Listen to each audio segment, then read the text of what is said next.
good morning guys. Dito ako sa kalsada. Yung aking VIP little boss is absent today because well, lagnat siya. Maingay. Maingay naman natapas. Tapos may lagnat siya ngayon. So 3 days na yung lagnat niya. So hindi pa naka-recover because of the sore throat, allergic reaction, and they have a rashes inside. So I don't know what is the allergic, pero ano yun, infection na nga, infection sa sore throat. Tapos vlog ako kasi early morning, kailangan ko pagsabihan yung bus school niya na siya ay absent today. So while waiting guys, so dito muna ako. Pero usually every morning I jogging and night also I jogging. So may dala-dala akong basket. Kailangan ko ng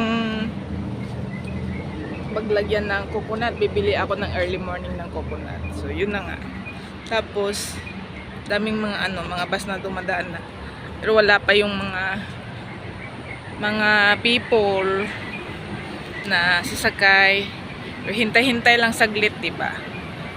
Yun lang, update in the morning. Tapos ito yung wake up like this. Wake up like this. Naghilamos na ako guys ha. Wake up like this.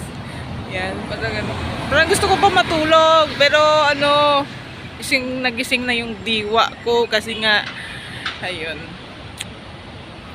Early morning, sarap ng napawis-pawisan ka na agad. Kahit yung lakad mo ay parang lang, slow mo. Daming mga bus na dumadaan. Singapore bus guys, hello. Mukhang first time ako nag-video na parang umagang kay ganda, sabay ganon. Joke lang. Thank you for watching guys. See you.